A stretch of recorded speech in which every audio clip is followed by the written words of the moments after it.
So welcome everyone, and thank you for joining us for Digital Globe's lead webinar series, Learn, Engage, Act, and Discover. My name is Becky Schneider, and I'm the Regional Marketing Programs Manager at Digital Globe. And I'm also going to be your host for today's webinar. But before we get started, I'd like to pass along a few tips to all the webinar attendees to keep in mind while viewing today's webinar presentation. First, all attendees are on mute. To ask a question, please use the Q&A chat box feature that's located at the right-hand side of your screen. All questions will be answered at the end of today's webinar presentation. Attendees have the option to view today's webinar in full screen. To view in the full screen mode, please click the full screen tab that's located at the top of your screen. And lastly, a link to today's webinar recording will be sent to everyone via email within the next 24 hours. Today's webinar is titled Basemaps 101, the importance of professional-grade basemaps for oil and gas. Basemaps are consistent wide area coverage maps that help you compile specialized data and provide content for your business decisions. With a variety of basemaps available, how do you know what is the best option for your business needs? Today's webinar will highlight the importance of having professional-grade basemaps, how to avoid costly mistakes, how to choose the right basemap for your business needs, and real-world examples of professional versus standard basemaps. Today's webinar will be presented by Digital Globe's Product Manager, Brett Maritini.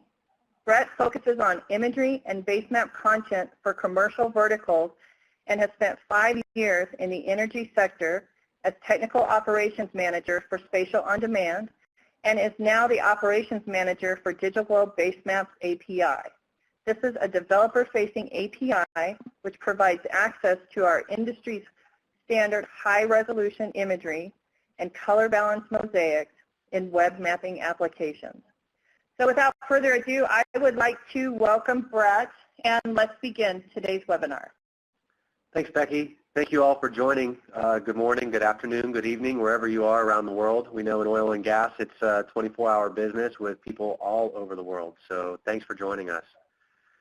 So today's webinar is really, it's to help you navigate through a lot of the choices that you have out there for basemaps, and we'll focus on imagery and thinking about basemaps beyond what you typically use on your phone or what you typically use in your home computer.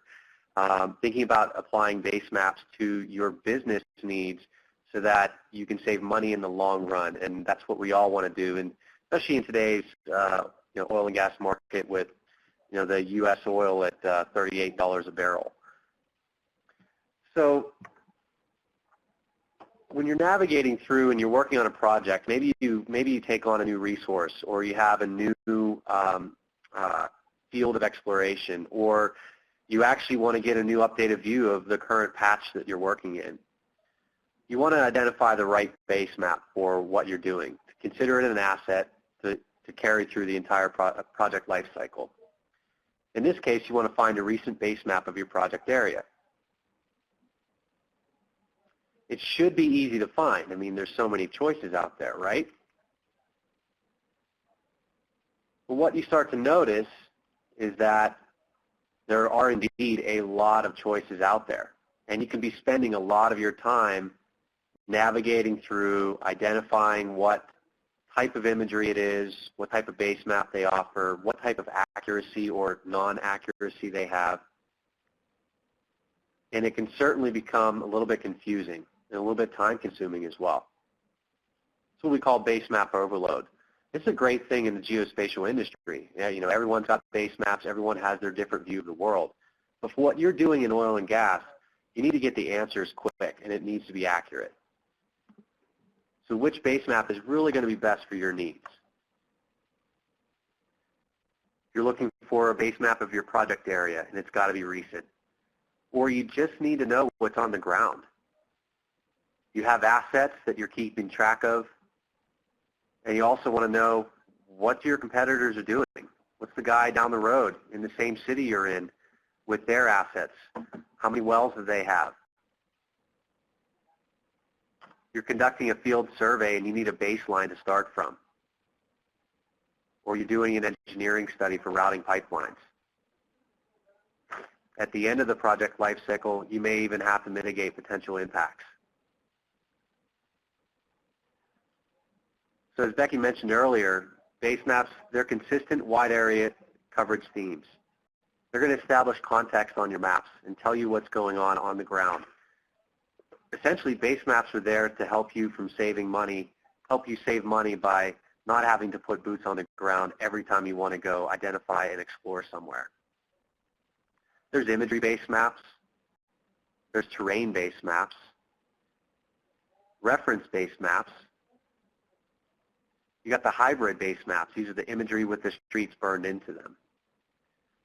Topographic maps, and even resource maps. This could be natural resources, could be geologic resources.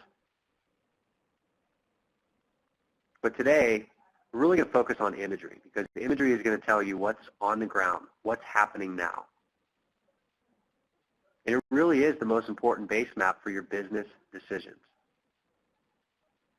When you think about imagery base maps, classify them. It's a lot easier for me at least to break them down so I can start to learn more about them. I break them down into two simple cases, use and value. Consumer grade base maps. These are going to be typically free. You might have to sign in with an email, but there's no money really coming out of your pocket directly. And thus, those free maps are going to vary in scale, source, resolution, and even accuracy. Some examples of free base maps. These are examples that we use on a daily basis. Many of them are just on our phones.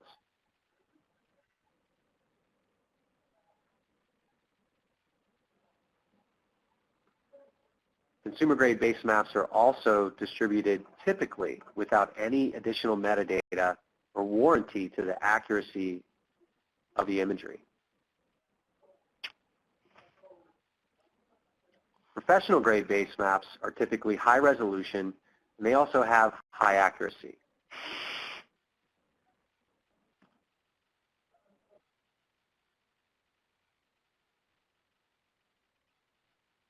Some examples of these professional-grade base maps. There's a lot of them out there.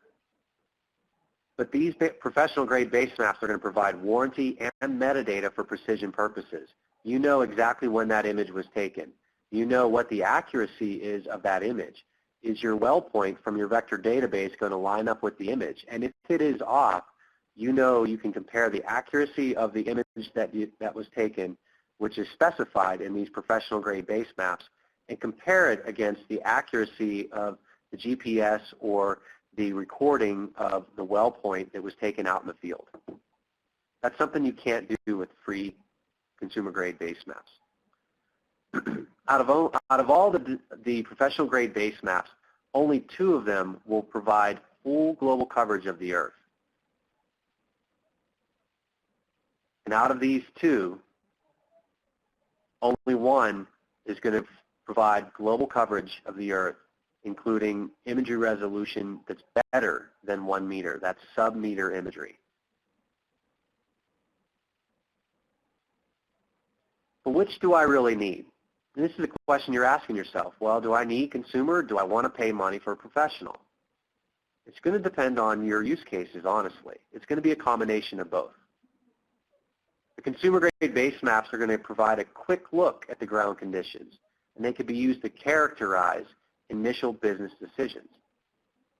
Professional-grade base maps, on the other hand, they are the authoritative view. They're used to finalize your business decisions because they have known factors stated: data warranty, accuracy, resolution, and vintage.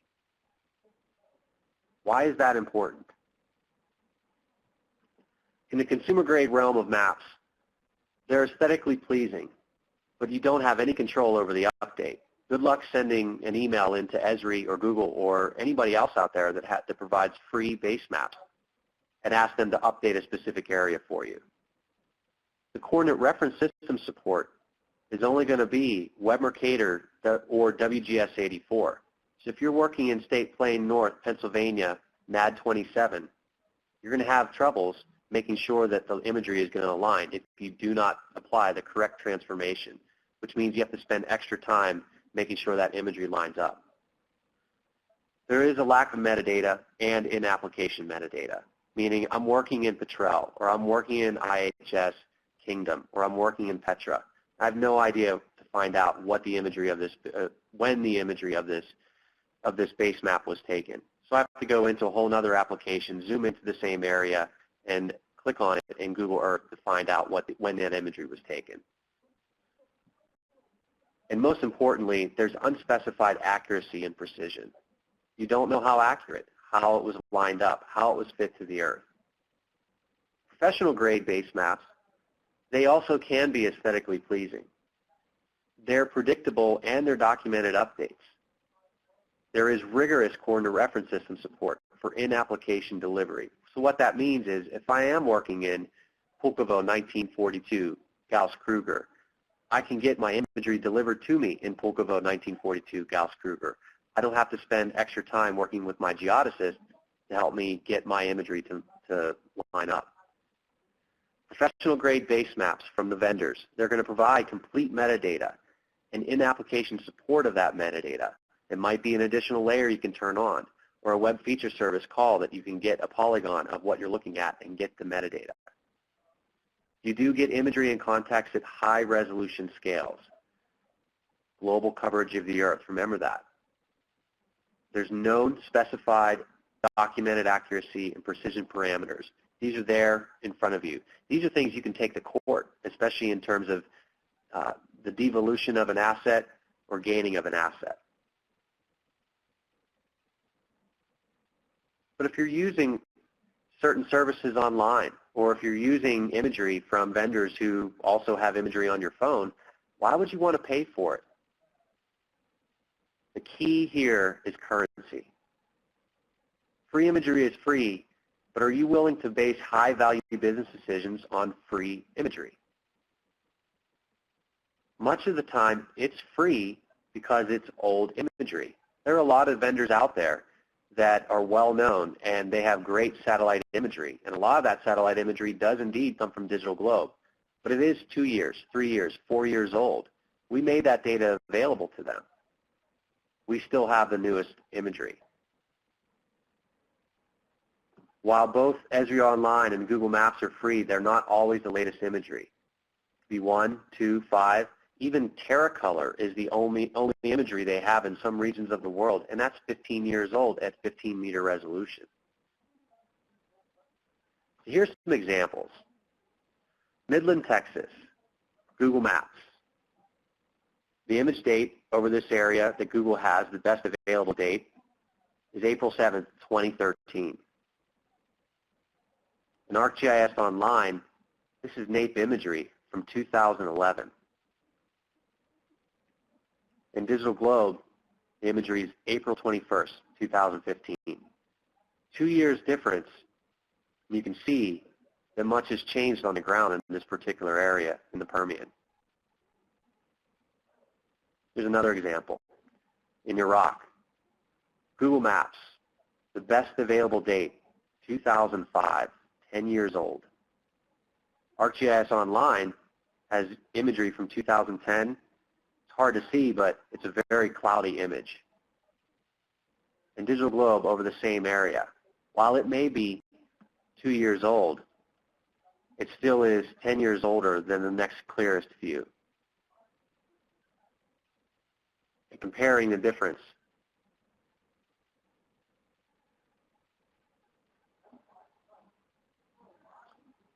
Here in Colorado, Weld County out east, Google Maps imagery from 2013, September. ArcGIS Online, same 2013, September. Curiously, these have the same dates. But there's definitely less going on the ground in this area in ArcGIS Online than what's in Google. So now you have to pose the question internally, well, which image actually is the right date? Digital Globe, December 2014. While this image might be black and white, it's specified, we know the date, it's 50 centimeter resolution, and there's clearly more features on the ground than ESRI and Google. And when you compare what's going on in 2013 September to December 2014, there still is a lot of activity going on out there. One more area, Fort McKay, Alberta. September 2010 is the best that Google Maps has. Note the features on the ground here. ArcGIS Online, April 2010. Pretty similar to what's going on. Digital Globe, September 2014. A lot of clearings gone on, preparation for operations happening. What you don't want to do is base your business decisions off of free imagery, assuming that nothing's happening out there. And then in turn, when you actually do go out there, there's a heck of a lot going on. We'll do one more here in Pennsylvania, Marcellus, Greene County. June 2013, ESRI Online. This is from NAPE imagery. This is 1 meter imagery. And Digital Globe, April 2014, 50 centimeter imagery. Quite a bit has changed in those 9 months.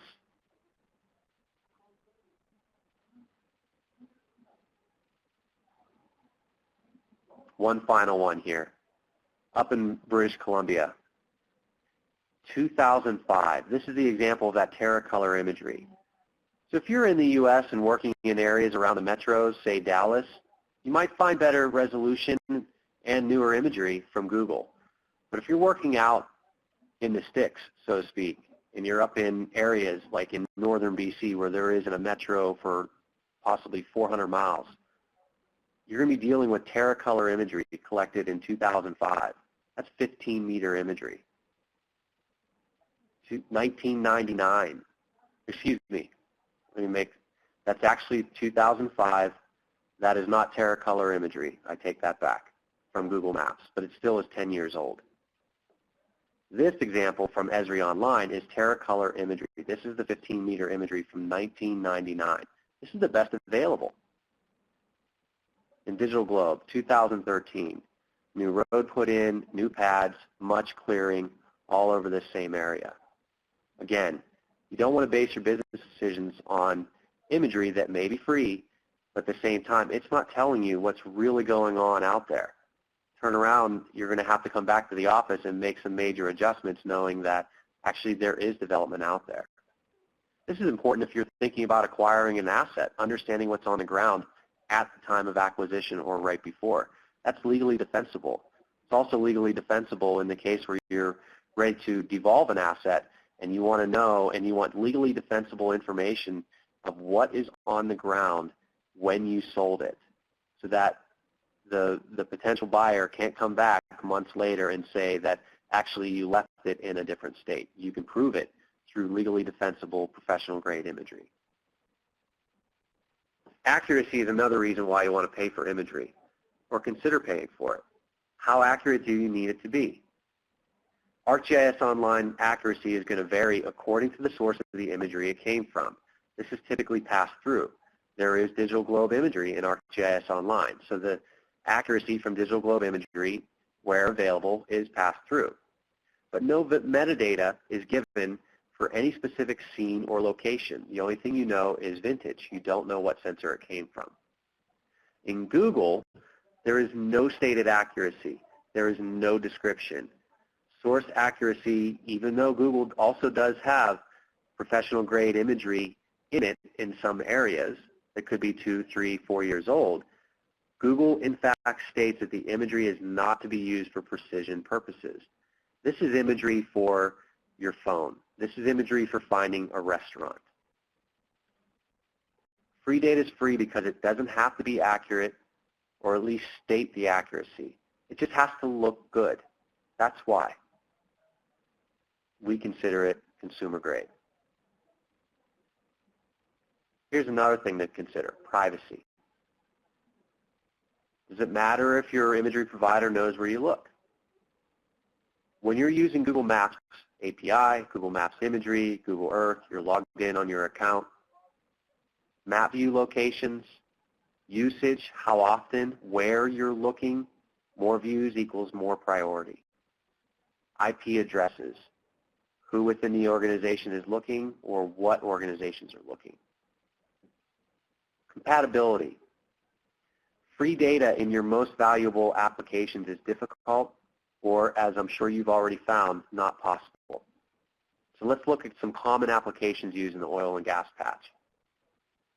Free data, Google Maps imagery in QGIS, Global Mapper, IHS Kingdom, Bentley, Autodesk, Petrosys, Halliburton. You're pretty limited. So if you're doing any geological applications, geophysical, subsurface, it's going to be really hard to get that free imagery in there. Free data isn't necessarily free when you think about it. Much of the imagery is old, out of date. The accuracy isn't available. The company's assets and resources aren't always kept private. And compatibility with your most valuable applications is usually limited. Digital Globe has a product called Digital Globe Basemap. It's a pixel for everywhere on the planet, and it's delivered as a geospatial web service. It has specific requirements that it has to meet in order to pass this imagery on to you. All these requirements mean that they're professional grade. It's a stated accuracy. It's a stated parameters for where the sensor was when the imagery was taken. And metadata, that key local view, you have a date of collection, the sensor name, which from there's a specified known accuracy, and the image boundary of what you're looking at. The stated accuracy is always known. It's going to be better than 8.5 meters, CE90. And it's typically going to be 4 to 5 meters. With consumer-grade base maps, such as ESRI World Imagery Service, 1 meter imagery in the United States, possibly some areas in Alaska. The rest of the world, with the exception of Western Europe, is going to be 15 meter, with some 5 years to 3-year-old 60 centimeter or 2.5 meter imagery. Western Europe, you're going to have some 60 centimeter imagery, about 5 years, 3 years old. Digital Globe Basemap. The U.S. has coverage we're building. We have a program where we're building out the entire U.S. Every pixel in the U.S. would be updated on a yearly basis. A lot of 2015 in there, a lot of 2014 elsewhere, 2013, 2012. You'll notice the areas up as you get higher up around the poles. It's just hard to collect imagery, no matter if you're aerial or if you're satellite, and especially those areas around the equator. It also gets a little bit tough. So we're trying to collect those as well, but key areas for the oil and gas industry definitely covered. Here's the accuracy. This is what we're talking about. This is the stuff that you can make legally defensible. Stated accuracy of collection, the error of the accuracy, what the resolution is, and a lot of other metadata is available to you for each image out of Digital Globe Basemap. Here's an example of an overlay that you can turn on. You know where the image boundary is. You know the date of acquisition for that particular image. You even know the timestamp. So if you happen to turn over a title on a piece of land at 12:01 on Friday afternoon of that date, you can timestamp the image. The sensor, because this was WorldView 1, we know exactly what the specified accuracy is for that sensor and the stated error. Privacy. We protect your valuable usage information, and we don't share with outside third parties or use it for internal advertising or selling for advertising. If you currently have Spatial On Demand and you're getting Google content base maps in Spatial On Demand, all of your usage of Google only through Spatial On Demand, not any other way. All of that usage is secure from Google's data harvesting. Spatial on Demand does protect your IP addresses, where you're looking. It all comes through one centralized IP address for all of the Spatial on Demand customers. However, if you move over to Google, you lose that ability. And with compatibility, Digital Globe Basemap, those same industry applications in the oil patch, they work. You can get those in as a WMS or WMTS or an ESRI map server. So you can continue working in your applications and also get imagery metadata as an overlay. Here's a quick matrix of compatibility, comparing professional grade base maps and then comparing consumer grade base maps.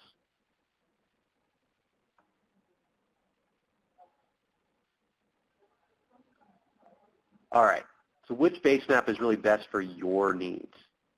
Well, let's break it down into the original questions. If you're just looking to find a recent base map of your project area,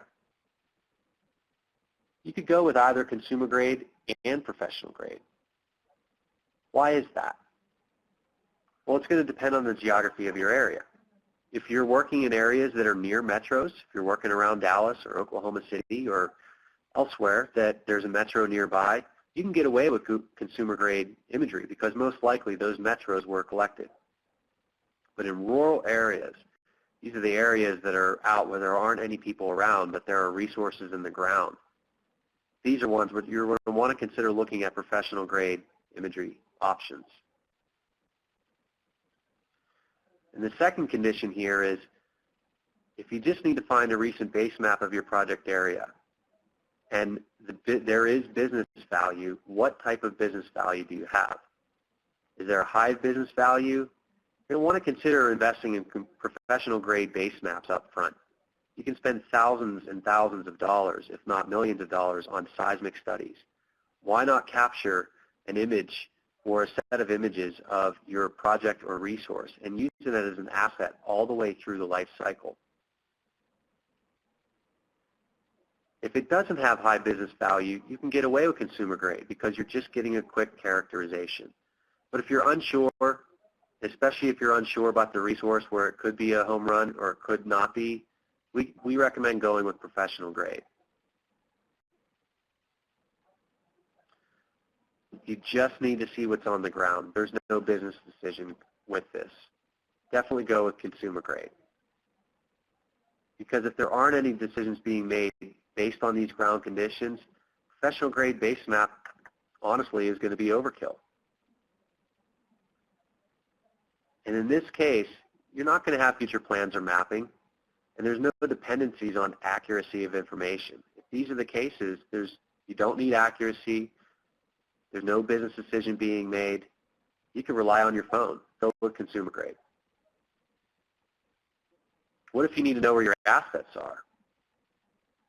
Definitely want to go with professional grade because you get high resolution coverage, precision. These asset locations are dependable, meaning they're accurate, and they're defensible. It's a shrewd investment for future and also devolution of your assets. Even engineering activities with the high resolution sub-meter imagery. Because the key questions here are knowing where the assets are and when they were there. That is what enables a legally defensible documentation.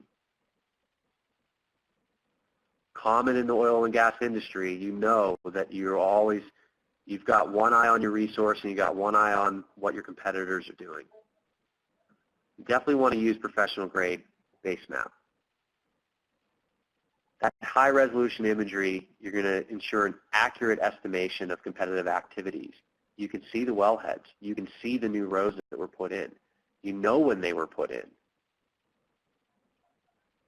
The vintage is going to provide that timing and give you some historical context. You got field surveys. You need a baseline for what's going on out there. You want to go with professional grade. Again, you get that high resolution imagery that's also current and it has a stated date. You know what your baseline is before you send boots out in the field. There's precision and accuracy That can be the base map for your field studies. That can be the base map loaded into your mobile applications. And metadata vintage, that overlay, is going to ensure valid documentation of your temporal definitions. Those are the things that you're out there in the field collecting, when and where. And if you have an engineering study, you want professional grade. Sub-meter imagery provides clarity. The locational accuracy is going to meet the standards for engineering documentation. And the vintage tells you when. And if at the end of the life cycle, you're in remediation and restoration, you have to mitigate consumer grade and professional grade. Because consumer grade base map is good for establishing initial findings, and it does provide context while you're drawing up your documents. Professional grade base map is going to validate or refute your initial findings and also provides a defensible baseline for final documentation. And the metadata vintage ensures valid temporal definitions of what was there and when. Accurate, precise imagery, it's going to be defensible when you're documenting how many new acres of vegetation was replanted or known critical wildlife that ends up on the property or afterwards. So in summary, if you're making business decisions, you really should be using professional grade base maps. You can use consumer grade base maps for characterization, initial look. But if you need something definitive and defensible, that requires accuracy. It requires high resolution clarity, precision, and temporal metadata. You need to know what was there, where, and when. So invest in your assets up front with professional grade base maps, and you'll be prepared for your future activities throughout the project lifecycle, business logistics, and even legal defense.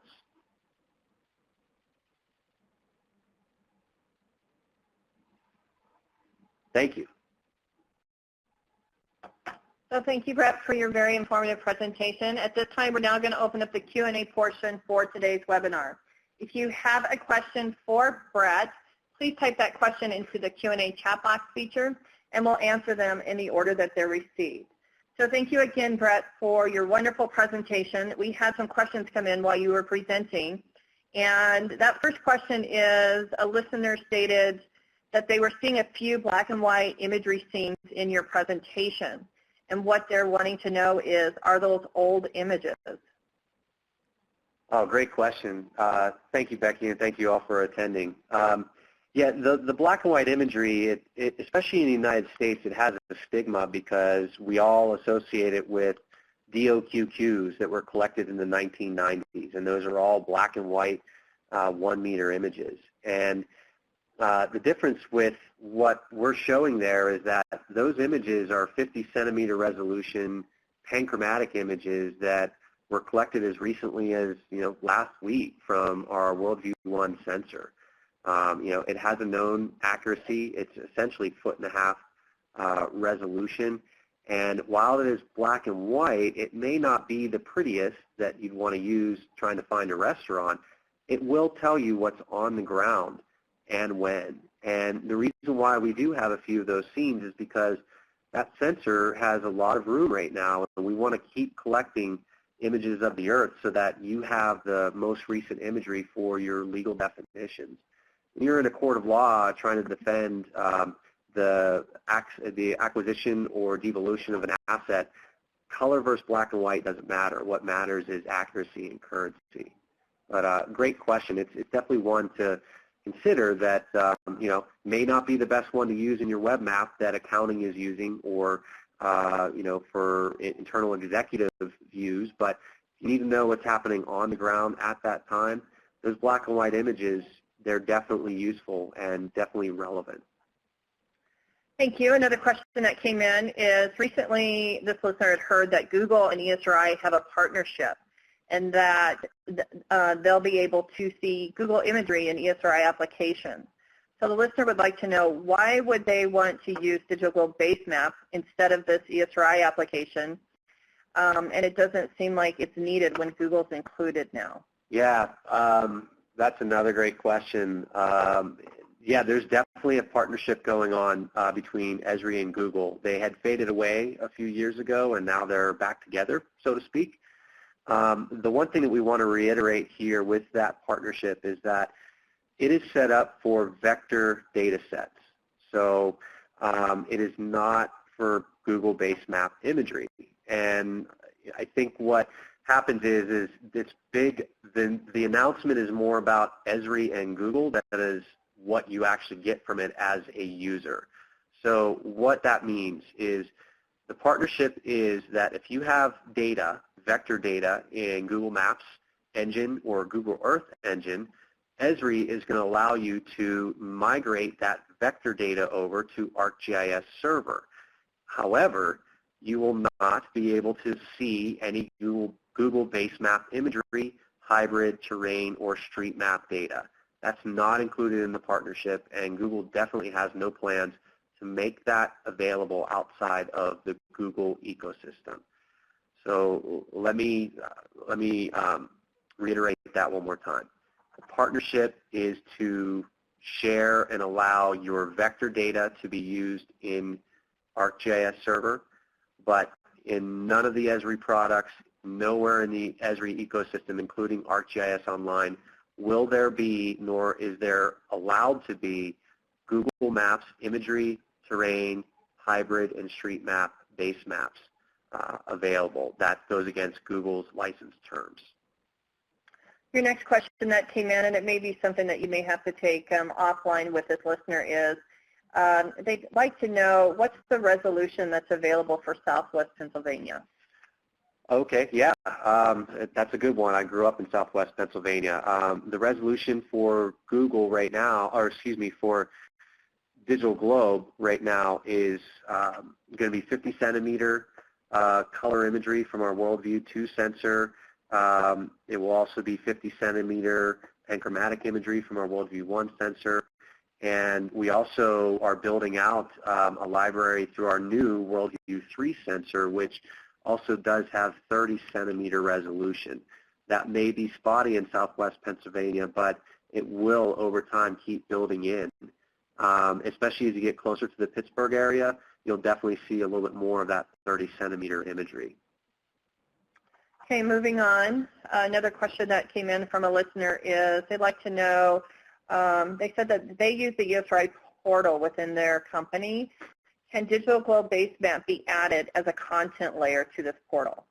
Yes, absolutely. Digital Globe Basemap can be added either as a WMTS, as a WMS, or we recently released one where you can plug it in as an ESRI map server that delivers tiles. So the base map, and we can also make available a metadata layer that, like we showed, so you would actually have that base map imagery plus the metadata overlay as two layers that you can add to ArcGIS Online or ESRI for Portal, which is your implementation behind the firewall. So we can certainly work with you on that based on your subscription details, and we're happy to support. Your next question that came in, a listener would like to know, what geodetic transformation engine are you using? So out of our standard Digital Globe Basemap engine, we are, let's see, the Geodetic, we're publishing our data in WGS84, Web Mercator, and we also follow the Proj 4 library and deliver that through over 1,800 coordinate reference systems around the globe that are tailored towards oil and gas. Those are native. So basically, over the past, I guess you'd say 8 years from Spatial on Demand, we've actually through our oil and gas end users have found issues with Proj 4, with the EPSG definitions, and we've updated our library to accommodate those. So it's actually a more fine-tuned library than what you would typically download. So again, those are native support. So like I said, if you're working in Pulkovo 1942, Gauss-Kruger, the imagery is delivered to you in that correct geodetic coordinate system. However, we also know that some oil and gas companies are very, very strict and very adherent to their own internal geodesists standards. So if you decide, you know what, publish it in WGS 84 and we will transform on our end, we can certainly do that and make it so that none of your users have accidentally bring it in any other coordinate reference system than WGS 84. So we can certainly work on that with you. Another listener came in and said they apologize, they were late in joining, but they wonder if you could just quickly explain the difference between consumer grade and professional grade base map. Yeah, great question. That's kind of the crux of thank you for joining, by the way, and it's kind of the crux of this presentation.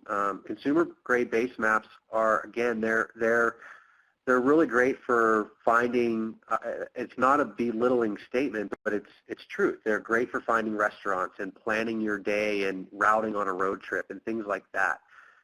They're free, and they're made to be easily accessible in the basic applications you use on a daily basis for personal needs. Professional grade base maps, on the other hand, they're meant for business use. They're meant to be legally defensible. They're meant to support documentation, state accuracy, and provide known vintage. That means when the image was collected. You throw all those in, it really is a shrewd investment for business purposes. So the main difference is consumer grade base map in terms of coverage, it's going to be free and you'll have varying resolutions at varying scales around the globe. Professional grade base maps are going to be singular type of resolutions, typically very high resolution, sub-meter imagery, and the coverage is going to be mostly around the globe, if not, like in Digital Globe's cases, the entire Earth. So you don't have to deal with, well, I'm working in an area that's just on the fringe of where I see this great sub-meter imagery and now it goes to 15-meter imagery right over my project area. All of us who have worked on mapping projects, geospatial projects, geologic projects have definitely come across this in the past, where the key area that you want to focus on is the one area where you're at the seams. So that's what's nice about Digital Globe base map and professional grade base maps, is that it's constant, consistent coverage. It's high resolution, and it really is a small, shrewd investment for a business asset. So we're going to take a couple more questions before we close out today's webinar. And one of those questions that came in is a listener made the comment that they use Google Earth for planning their projects and sometimes notice that the Digital Globe imagery doesn't line up with the Google Earth imagery. And what they'd like to know is, why is that happening? That's a really good question. I know, I use Google Earth a lot. I use it at home for planning out hikes and bike routes and things like that. And, I love zooming around the world, looking at vacation spots. But Google Earth is, we kind of run into almost tripping over ourselves because we're so used to doing the same thing, being creatures of habit, that it actually seeps into our work. So Google Earth, and you can look this up on the web, and I can actually provide you with an example or a link to it, but Google specifies that Google Earth is not to be meant for accuracy uses. So when you're trying to line up imagery from one source against Google Earth imagery, it's just, you're never going to get a good alignment. And the reason why is because Google actually, they don't have a specified fitting practice of how, and by fitting I mean they don't have standards by how they fit imagery to the Earth. In fact, they call it, in quotes, best fit practice, which means they're making it fit the Earth based on the eyes that are on that image at that point. There's no ground control being used. And essentially, that's what makes it a very good high-level and recreational engine. But for business cases, I do think that you might be going down kind of a slippery road when you're trying to use it for accuracy and comparing imagery from one source to another. And this would be the same if you brought in ESRI Online imagery over top, if you were to bring in image from one of our competitors or even from USGS. That imagery is not going to line up with what Google has, especially in Google Earth. So the answer overall is Google uses that unstated best fit in quotes practice to fit imagery to the Earth, whereas digital globe imagery is based off of ground control positions, stated accuracy, stated precision. More often than not, if not I would say almost every time, that digital globe imagery is going to be your accurate image, and your Google Earth imagery is going to be the one that's out of place. And your last question for today's webinar is, a listener would like to know, how often does Digital Globe plan to map the United States with imagery? Yeah, so we have a program called Refresh USA, where we will be, and we're actually building it out this year in 2015, where from 2016 going on, the entire 48 states will be mapped, and every pixel will be 1 year old or less going forward.